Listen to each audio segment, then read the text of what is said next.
Oi, hoje a gente vai começar uma série de conversas especiais, que a gente tem um convidado igualmente especial que está aqui comigo, Contardo Caligares.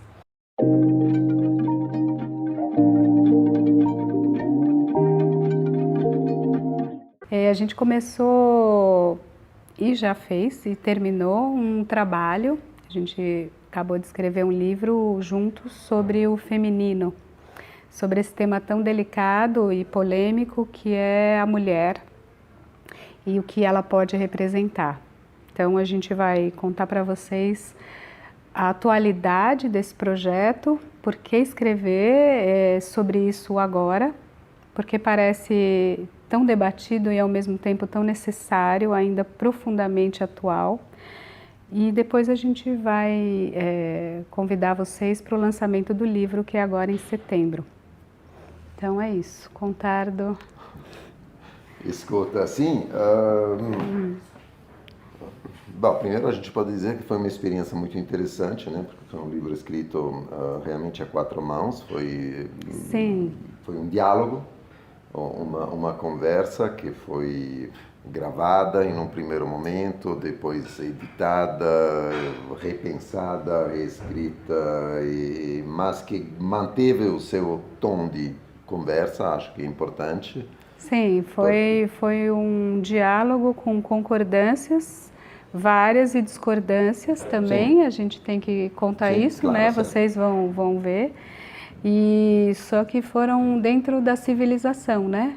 Sim, acho que ninguém tacou pedra em ninguém. Acho que, aliás, foi interessante quando a gente via de ângulos diferentes. Acho que a gente conseguiu se enriquecer, cada um com o olhar do outro, né?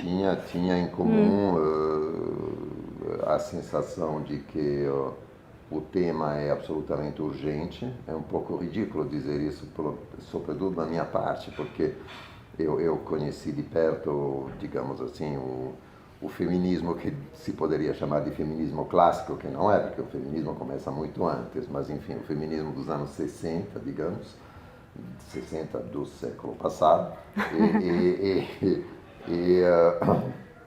pensar que, sei lá, 50, 60 anos depois, estamos ainda falando da atualidade do feminismo, tem um lado um pouco engraçado, como se a gente estivesse discutindo sobre, sei lá, a duração do dia de trabalho no começo do século XXI. E tudo isso para dizer que realmente é estranho. Eu pensava que... não sei o que eu pensava, mas me parecia que as conquistas... Que essa questão estaria resolvida, né? Resolvida talvez seja exagerado, eu nunca fui tão otimista assim, mas que tivesse realmente avançado de uma maneira muito substancial. E no fundo, a minha impressão, e acho que também a tua, é que a sociedade continua a nossa sociedade continua tão misógina e discriminatória Inclusive a gente tem algo para mostrar que coincidentemente a gente está gravando hoje, que é um dia 9 de setembro de 2019, e a manchete da Folha é exatamente essa: Brasil registra uma agressão à mulher a cada 4 minutos. Essas, como disse aqui nossa equipe, isso é o que está registrado. Então, sim. Provavelmente seria uma a cada minuto. Agora já, esse tempo que a gente está falando, já aconteceram 7 agressões agora no Brasil. Então, um pouco é contra a mulher, um pouco é uma violência endêmica que acontece aqui, que é um outro tópico. Eles se sobrepõem, né? Então, são traços, né, doentes da nossa cultura que vale a pena pensar, né? Engraçado, né? Como é que posso dizer? A consequência paradoxal, porque ao mesmo tempo você tem hoje em São Paulo, aliás, se você estiver em São Paulo, eu recomendo a visita, ou se você vier para São Paulo nas próximas semanas, a exposição no MASP das artistas esquecidas na história da arte do século XVI ao século XIX, ou até XX, acho. Ahn, Bom, primeiro, é interessante que isso aconteça, provavelmente 50, 60 anos atrás, e é verdade. Na época do feminismo clássico, grandes artistas barrocas, por exemplo, tipo Artemisia Gentileschi, que recomendo especificamente os quadros dela, eram ignoradas pela história da arte, não eram sequer mencionadas, nem se sabia que elas existiam. Hoje em dia é possível ter em São Paulo, ou seja, nas margens do Império, uma exposição onde leva essas obras para serem vistas. Hoje elas passam a fazer parte, pelo menos, da história da arte. Então algo se agitou, algo mudou. Ao mesmo tempo, você tem exatamente nas mesmas semanas em que abre essa exposição uma discussão totalmente surrealista sobre a beleza das mulher, primeiras damas, o que já é um termo sensacional. Primeiras damas, exatamente. A mulher não é vista, a mulher você nem vê, né? Artemísia, você nem enxerga, porque ela é sub-sujeito, ela nem está no lugar de ser sujeito, ela nem existe, né? Nem é cidadã de primeira classe. E depois ela passa a existir num lugar de dama, primeira. É aquela que acompanha o cavalheiro e é aquela que deve ser, então, a mais bela, né?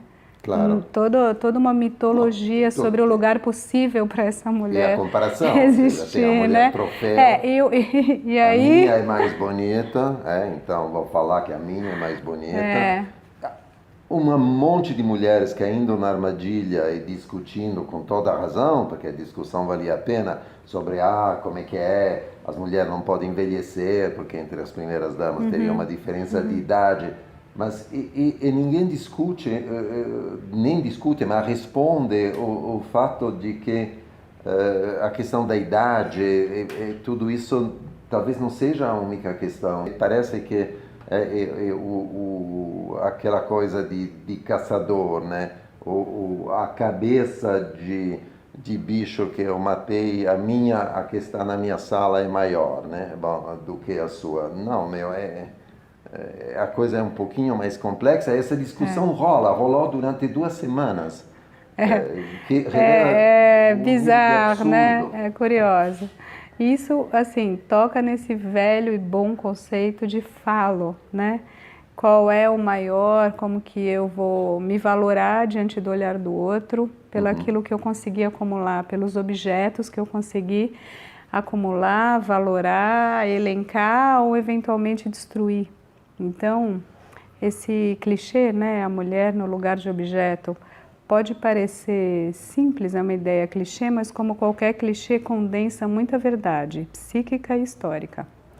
Então, é para isso que a gente quer convidar vocês a mergulhar nessa viagem aqui com a gente. Porque a discussão também foi uma revisão de muitas posições históricas do feminismo, né? Desde os anos 60 até hoje, tem vários momentos. Ou desde o século XVIII, ou desde sim. a virada moderna. Na verdade, a gente vai lá atrás e, de fato, a gente discute a misoginia, a construção da virada cristã.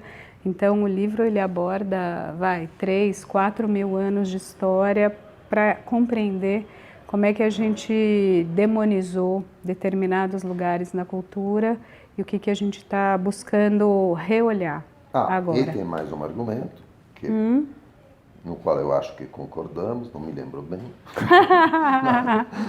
mas eu acho que é muito improvável que a gente consiga mudar um pouquinho o mundo para melhor sem realmente alterar algo substancialmente no ódio pela mulher que atravessa, está presente, às vezes escondidos, às vezes escancarados, como nas agressões, está escondido nos discursos, nas armadilhas discursivas do tipo mulher troféu e companhia, mas que está presente e atravessa toda a nossa cultura. Então, na verdade, talvez seja a questão política mais importante para hoje. Então a gente vai mostrar o miolo do livro. A gente vai comentar um pouco o sumário. O nosso livro Coisa de Menina, uma conversa sobre gênero, sexualidade, maternidade e feminismo. Tem 10 capítulos. Então a gente vai hoje passar um pouco, comentar brevissimamente esses capítulos para vocês sentirem um pouco o corpo, né, do livro. Então, o primeiro capítulo é sobre gênero, justamente. Sobre Aí tem uma ótima pergunta aqui, que a gente quebrou a cabeça para manter ou não essa forma, né? Gênero, 2 pontos. Construção natural ou cultural? Claro. E aí a gente se pegou nesse ponto, né? Construção cultural, a gente entende intuitivamente o que é, né? Vai se construindo ao longo das suas inúmeras experiências, do que dizem de você, do que esperam de você, das etiquetas, as roupas, né? Os gestos, como que você se coloca. As expectativas sociais em geral. Agora a construção natural, aí é mais delicado, mas a gente comprou essa ideia, né? Sim, porque a gente tenderia a pensar que se é natural não é uma construção, seria dado, né? Por exemplo, a potência genética. O gene é autoritário. Ele é, você será. Essa é a ideia, né? Então, a natureza, ela é una, estável, sólida, a mãe natureza. Isso Só que, exato. Isso é um mito, né? Sim, é essa a discussão. A discussão é que a natureza é bem mais complexa, errante, instável, a começar do sexo biológico, porque simplesmente não existem 2 formas de todos os bonequinhos vivos, bissexuados do planeta. Não existe todo um bloquinho que é menino, todo um bloquinho que é menina. Muito pelo contrário. Tanto que a natureza faz o hermafrodita. Há várias camadas. O intersexo é enorme, os números são muito grandes, o tipo de intersexo é muito diferente. E fora isso, hoje em dia a genética é um pouquinho mais complexa do que no século XIX. Então, tem a epigenética, que complica muito a discussão. Né? Tem o gene, é uma cadeia de proteína, tem todas as camadas sobre o gene, que está a epigenética, tudo que você recebe ao longo da sua vida. Então, né? Essa distinção entre natureza e cultura é muito mais complexa do que parece. Mas, enfim, nós abordamos pelo menos essa oposição. Sim, a gente começou com essa oposição. Segundo capítulo. O ódio à mulher. Então a gente voltou para a história, isso que a gente comentou num outro vídeo, 3.000 anos de misoginia declarada e vitoriosa, né? Foi a corrente que venceu e, de certa forma, destruiu o suposto paganismo e disse, então, eu vou colocar a mulher no seu devido lugar de pecadora. Terceiro capítulo. E responsável pelos pecados do homem. Que é pior do que simplesmente porta do inferno, né? Bom. É por onde entra, né, a fresta do demônio. Cuidado com a mulher. Terceiro, a repressão ao corpo. Isso é onde realmente o ódio à mulher, como fundador quase da cultura ocidental, é o que introduz o ódio ao corpo. A mulher se torna representante do desejo, representante da sensualidade, representante da sexualidade, de tudo que é reprimido, simplesmente porque, de novo, enquanto tentadora, ela é aquela que traz a maçã ao homem que está, como cada um sabe, sentado embaixo da árvore. Rezando a Deus. E o lado, o avesso disso, ou o que seria o direito disso, seria a mulher mãe, santa, pura e necessariamente, então, virgem. Enfim, a gente está falando Ela vem, muito, ela vai vir, mas a gente está falando muito, a gente vai abreviar aqui um pouco. Quarto capítulo, lugar de fala para todos. Essa foi uma questão séria, né? Porque... Essa é uma questão séria e tem brigas intestinas atualmente. Não, mas foi né? uma questão séria para você, porque afinal você sim. me convidou a participar desse livro, de fazermos esse livro dialogando juntos, o que é um negócio que para algumas feministas é um pouco... Vamos esperar. Eu acho que, por exemplo, num voto sobre a questão da liberalização do aborto, da descriminalização do aborto, os homens não deveriam votar, enquanto você acha que todo mundo deveria votar. Acho então, que é uma questão de uma sociedade, acho que é uma cultura. Eu acho que não, eu acho que os homens não têm Não, moral o para homem falar faz disso. um filho, o homem é responsável pelo filho. Sim, mas o homem é responsável por... A gente não vai fazer isso aqui agora. Esse é o capítulo talvez mais polêmico, a gente vai falar dele. Depois. Somos verdadeiramente livres? Uma discussão sobre liberdade, que é outro tema espinhoso e que está, né, subliminar em qualquer discussão sobre posição, lugar, gênero, né? Certo. Que está aqui. Aí a gente chega no materno e o nosso título é Mãe também é mulher. Até aí tudo bem. Concordamos e, enfim. Mãe também é mulher, mas é difícil. Embora isso seja extremamente complicado, inclusive para os homens, enfim. Como continuar erotizando a mãe dos seus filhos?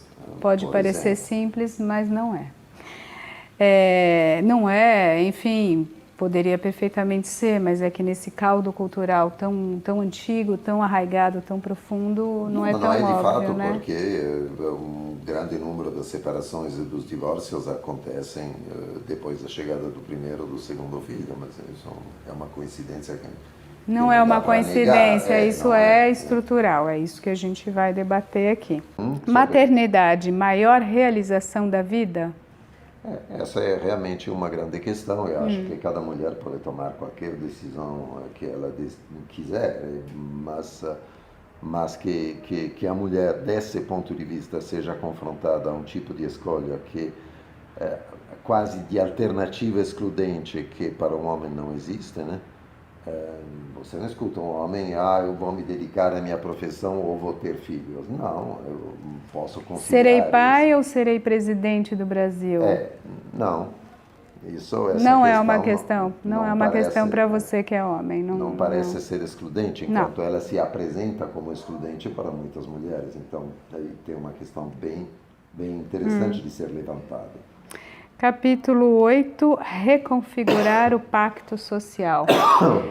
Claro, esse título é o nosso embate geral, reconfigurar todos os pactos sociais continuamente, patrão, empregado, rico, pobre, branco, preto, azul, amarelo, mas no nosso livro é reconfigurar então todos os acordos para homens e mulheres, mulheres, homens, quaisquer seres, mães solo, poderem ter condições de criarem os filhos. Quem lava a louça, quem troca a fralda, quem faz papinha, quem deixa de trabalhar, quem leva na creche. Cadê a creche? Aliás, né? Cadê as creches universais, livres, gratuitas por todos os lugares para que os seres sexuados possam se reproduzir? Ele não está falando nada porque esse lugar de fala... Não, é responsabilidade de todos, né? Não, isso sem sombra de dúvida. Eu estava pensando só uma outra coisa, né? Que por um lado você tem a pergunta social, cadê a creche, efetivamente.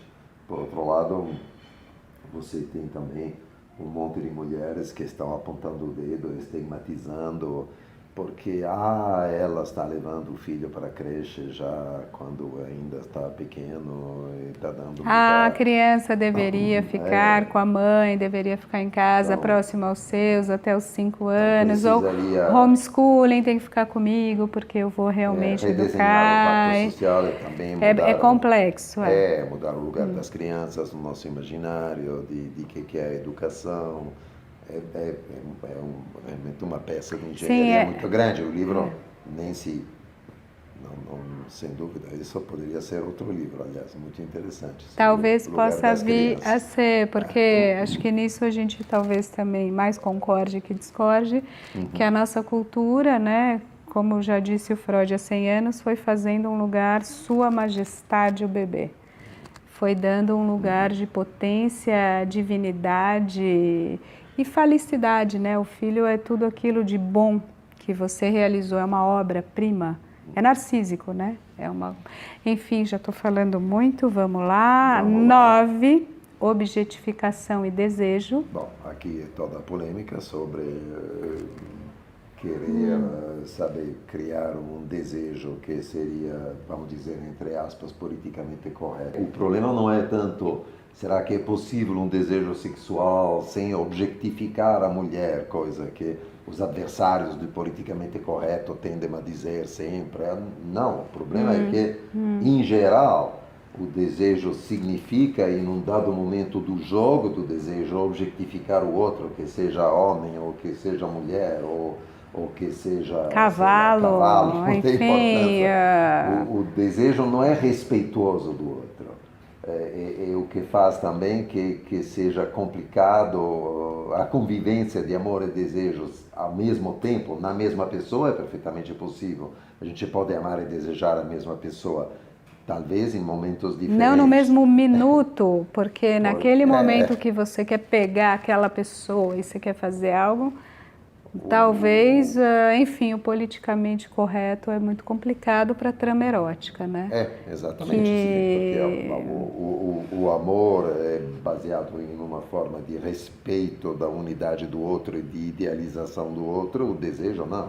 O desejo... Despedaçamento, mas, enfim. Bom, e, finalmente, capítulo 10º e final... Limites entre o gozo e o assédio. Claro. Que a gente aprofunda, né, esses debates ultra atuais, inclusive dentro dos feminismos.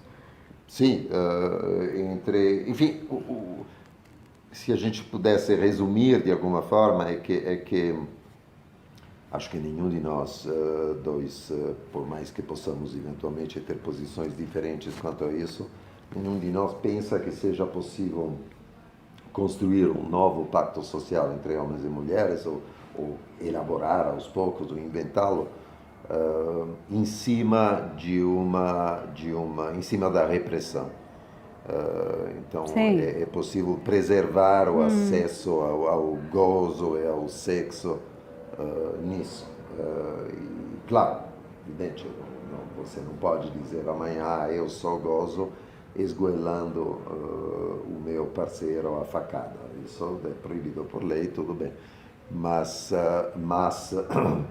sim, mas, por exemplo, para ficar na mesma imagem, você fazer aquele sufocamento que é um jogo erótico milenar, muito antigo, né? Sim. Então, perigoso. Perigosíssimo no limite, mas tem gente que goza com limite. Sim, claro. Sim. Aliás, quase todo mundo. Acho que está um ótimo final aqui para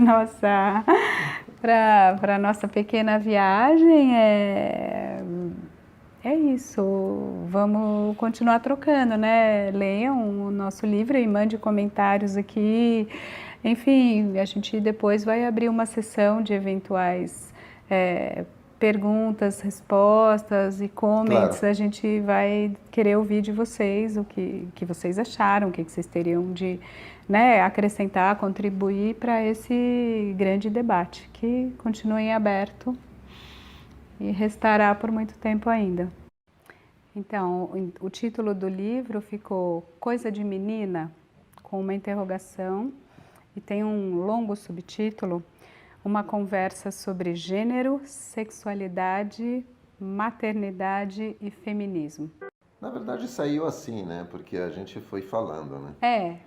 O jeito foi falando. E depois que a gente encontrou os pilares no que a gente tinha falado. Que na verdade é a própria estrutura do pensamento ou de qualquer tipo de criação. A gente não tem domínio, justamente porque o inconsciente produz. A editora chama Papiros, a editora veio aqui, gravou e depois eles transcreveram toda a conversa. Cada um releu tudo, ampliando, etc, etc, a própria parte, colocando perguntas ao outro. A gente reescreveu e opinou. Aqui não entendi muito bem, eu não entendo o que você quis dizer, companhia. Então, isso foi andando e voltando um número de vezes suficiente para ter um resultado que eu espero que seja realmente legível.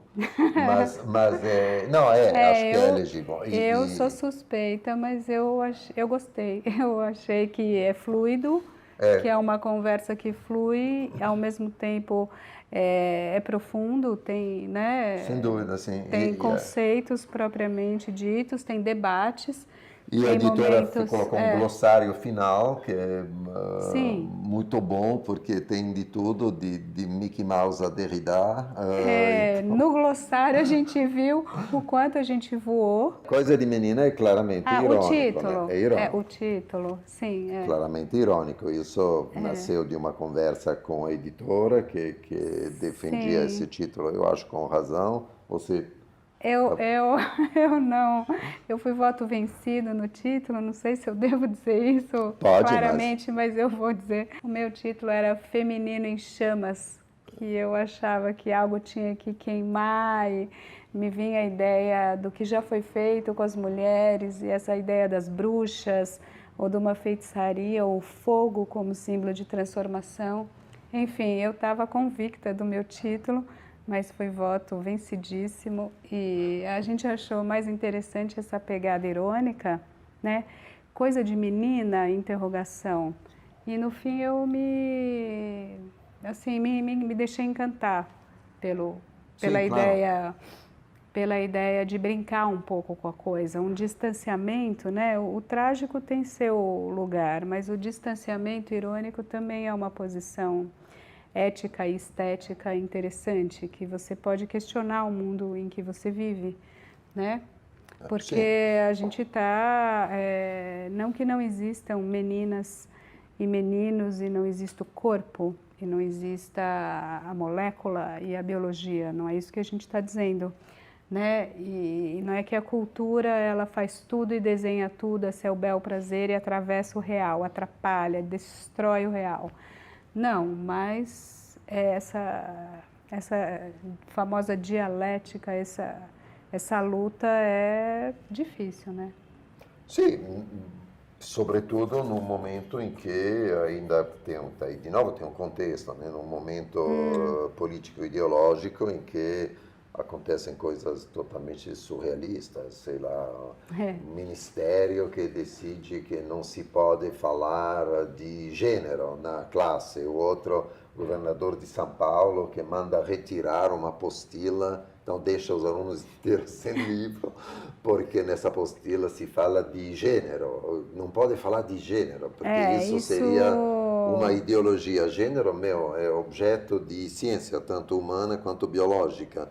Então... Não, e existe, como a gente diz hoje em dia, existe uma ideologia de gênero claríssima que chama machismo, né? Exatamente. Que é um patriarcalismo antiquíssimo. Então, essa é uma ideologia profunda, antiga, arraigada, problemática e que causa, enfim, violência, agressão, morte, assassinato. Não, então realmente é urgente. E um outro governador, não, é um prefeito, tem outro prefeito, não é tema direto da gente, mas ele é tema paralelo, vocês estão acompanhando, né? O maravilhoso prefeito evangélico que... Enfim, o Estado é laico, é muito curioso tudo isso, a gente debate aqui no canal e no livro também. O amor e as relações eróticas, afetivas, sexuais e, enfim, desde que de comum acordo, elas podem existir em qualquer tipo de ser, né? Sim. menino, menina, Sim, homem, até prefeito mulher, evangélico enfim. pode, né? Sim, e com certeza eles fazem, né? Os evangélicos, enfim, todos fazem, como diz aquela música maravilhosa que Elza Soares interpretou tão bem, né? Então, todos fazem e vive essa liberdade, né? Mas, enfim, gênero é um grande pilar e... Não, eu digo por isso que o né? Coisa de Menina se tornava interessante. Como assim, Isso. Coisa de Menina, sabe? Porque a tentativa aliás, a própria ideia de falar de coisa de menina é coisa de menino, ou de dizer que menina se veste de rosa e menino se veste de azul, isso significa acreditar realmente que a cultura pode integralmente decidir os lugares sociais, né? Então, não tem É uma posição, é contradição uma contradição contradição, né? ao que Uma está sendo contradição. Ela fala isso discutido. como É. se as cores fossem da roupa fossem determinadas biologicamente. Não, né? As cores da roupa quem decide é a mãe que vai comprar, se é que tem dinheiro E para isso, toda a né? sociedade que dá um monte de presente, que já vai desenhar o Claro. quartinho e tal, e fazer toda a cenografia na qual vai desabrochar aquele sujeito, né? Fora os desejos inconscientes que a gente tem, que a gente já projeta sobre a cria, que são fundamentais para aquilo que a gente quer e que a gente deseja, né? Claro. Enfim, então é uma conversa sobre gênero que toca em tudo isso. Sem dúvida. Sexualidade, ou seja, a Sim. gente não se furtou à questão do sexo propriamente, né? Sim. Ao corpo, ao que a gente chamava de, enfim, com todas as aspas, uma perversão polimorfa, né? Essa liberdade. Não, mas até porque é diretamente ligado, quer dizer, a misoginia, o ódio pela mulher é também ódio pelo sexo em geral. Né? Sim. Faz parte, está no coração. Recalca tudo. Exatamente, da grande repressão do sexo na cultura cristã nos últimos 2000 anos. Né? E a gente sempre fala nos últimos 2000 anos como se fosse muito tempo. Não é, não. 2000 anos... Não tem que se preocupar, tudo isso vai passar. Eu aqui me contraporia porque, gente, é muito tempo, é muito século em cima da sua mente. Como assim? 2, 3 mil anos? Para, né? É urgente, eu tenho um sentido de urgência, de pressa, isso né? também, claro, Eu certo. não tenho essa tranquilidade aqui, assim, estoica, que consegue essa sabedoria, mas... Então, sexualidade, vamos lá. Gênero, sexualidade, maternidade. Falamos de maternidade. Né? Então, ser mãe, ser mulher, como é que a gente conseguiu fazer uma cisão entre Exatamente. isso, né? Por que a gente se apegou, construiu e se apegou a uma figura tão peculiar chamada Virgem Maria, Mãe de Deus? Como é possível essa construção que tem tanta densidade, inúmeras telas, né, mármores foram, né, transformadas para dizer isso? Por que a gente ama essa ideia? Freud explica, né?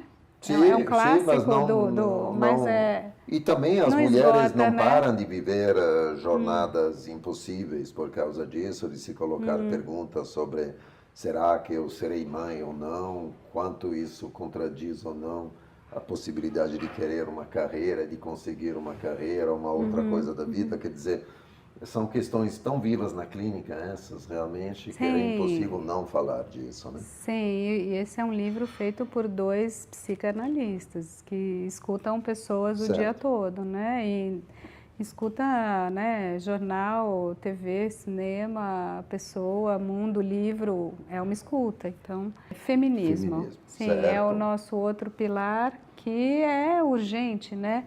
Não só o feminismo propriamente, que parece que hoje em dia tem uma corrente antifeminista organizada. Então, acabou de ter um congresso antifeminista, que foi, aliás, né, num cenário que parecia uma igreja, com a cruz e todo um medo da religião de que o feminismo lhe corte as bases, né? Assim como a Revolução Copernicana realmente cortou um pouco as bases da igreja e da própria ideia, né, de um Deus ordenador do universo.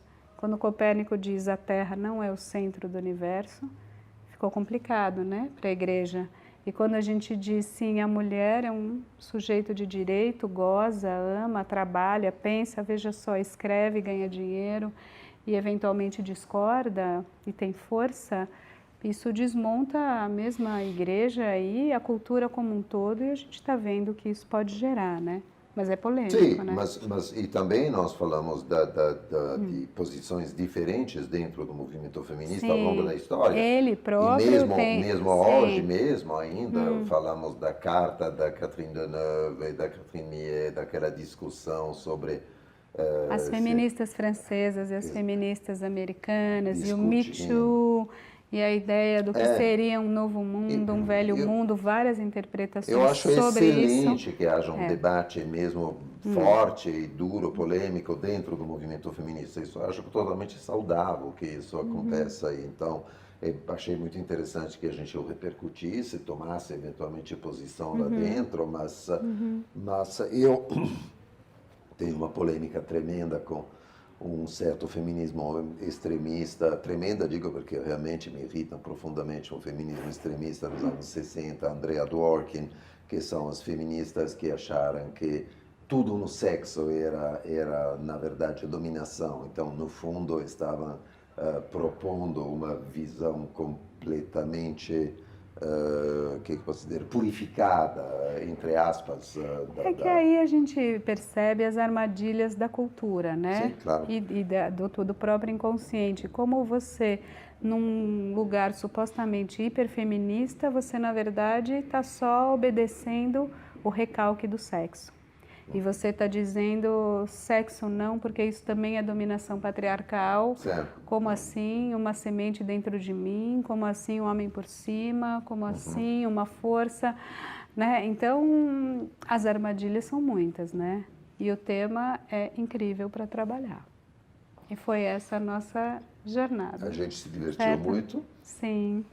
e E a gente convida vocês para... dia 23 de setembro, segunda-feira, às 19 horas, 7 da noite. Teatro Eva Hertz, do Conjunto Alegria e Cultura do Conjunto Nacional, tem aquele teatro grande, tem 170 lugares.